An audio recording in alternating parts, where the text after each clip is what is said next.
শত্রুতার কথাই যখন বলছি তখন লগ্নভাবের পরে ধনভাবের শত্রুতার কথাটা বলি।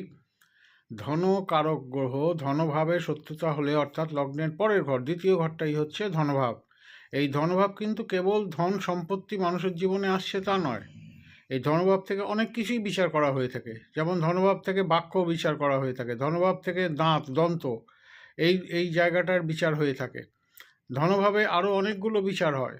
ধনভাবে শরীরের দক্ষিণাংশের বিচার হয়। সুতরাং ধনভাবের প্রধান বিচারটাই হচ্ছে ধনকারক, সেই ব্যক্তি জীবনে ধনী হতে পারবেন কি পারবেন না।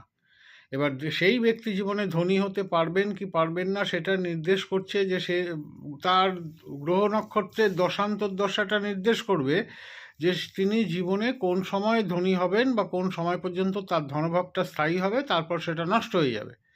ধনভাবটি আর থাকবে না। সারা জীবন একটা মানুষের ধনভাব সমানভাবে চলে না, গুটি কত কয়েকজন ব্যক্তি বাদ দিয়ে পৃথিবীতে তো কারোরই থাকে না। ওই চিরদিন কাহারও সমান নাহি যায়। এবার ধনভাবের উপরে দেখা যাবে যে ধনভাবের যে ভাবাধিপতি, সেই ধনভাবের ভাবাধিপতি শত্রুগ্রহে বসে আছে কিনা, বা শত্রু নক্ষত্রস্থিত কিনা, বা শত্রুদৃষ্ট কিনা, শত্রু সংযুক্ত কিনা। আর ধনভাবের ভাবাধিপতি যে গ্রহে বসে আছে সেটা হচ্ছে ধনভাবাধিপতি। আর ধনকারক যে ঘর, অর্থাৎ ধনভাবাধিপতি যে ঘরে বসে আছে সেই ঘরটাও কিন্তু ধনকারক ঘর। এটাও বিচার বিশ্লেষণের বিষয় আছে। এই জায়গা দুটোকে বিশ্লেষণ করে যদি দেখা যায় যে ব্যক্তির জায়গায় ধন প্রাচুর্যের সুযোগ থাকলেও বাধা আছে, তবে সেই বাধাকে অতিক্রম করে গেলে ব্যক্তির ধন সংযোগ যোগ হয়।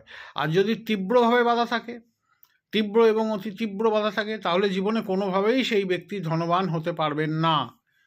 পারবেন না। তিনি যত যাই চেষ্টা করুন, যতই টোটকা তাবিজ মাদুলি এগুলো করুন। প্রসঙ্গত উল্লেখ্য, আমাদের শাস্ত্রীয় বিচারে, জ্যোতিষশাস্ত্রীয় বিচারে সনাতন ধর্মে তাবিজ এবং মাদুলি কোনো দুটোই শব্দই আমাদের ক্ষেত্রে প্রযোজ্য নয়। আমাদের তন্ত্রোক্ত ক্রিয়া যা কিছু হয়ে থাকে তন্ত্র মন্ত্র যন্ত্র, এবং যন্ত্রের মধ্যে যেটা রয়েছে সেটা হচ্ছে যন্ত্রম এবং কবচ। এটা জানিয়ে রাখলাম। ওই তাবিজ মাদুলি বলে মানুষ, কিন্তু এগুলো আমাদের সনাতন ধর্মীয় শব্দ নয়, এগুলো বৈদেশিক শব্দ, ইসলামিক শব্দ সম্ভবত। তো ধনভাব নিয়ে বলতে গেলে বিচার বিশ্লেষণ করলে পরে দেখা যাবে যে মানুষের জীবন যদি ধনশূন্য হয় তাহলে সেই জীবন মনুষ্যতর প্রাণীর চেয়েও অধম হয়ে যায়। একজন ধনহীন ব্যক্তির থেকে দুর্ভাগা আর কিছু নেই, কারণ জীবনের যে কোনো পরিস্থিতিতে ধন সম্পদই তাকে যে কোনো রকম বিপদের হাত থেকে রক্ষা করে বা তার পরিবারকে রক্ষা করে। একজন ধনহীন ব্যক্তি সমাজে সর্বত্র ঘৃণিত হয়ে থাকেন। এই ধনভাব সম্পর্কে কিন্তু মানুষের যত্নবান হওয়া উচিত, যে তার ধন প্রাপ্তিতে বাধা আছে কিনা বা ধনযোগ আছে কিনা, থাকলে কিভাবে সে বিপদ বিমুক্ত হবে। সেখানে ওই দামি রত্নের নামে ওই প্লাস্টিক পড়ে থাকলে পরে কিন্তু ধনভাবের উন্নতি হবে না। এগুলো জ্যোতিষশাস্ত্রীয় পদ্ধতির মধ্যে দিয়ে যেতে হবে, বিচার বিশ্লেষণ করতে হবে, এবং তন্ত্রোক্ত পদ্ধতির মধ্যে দিয়ে সার্বিক প্রতিকারে যেতে হবে।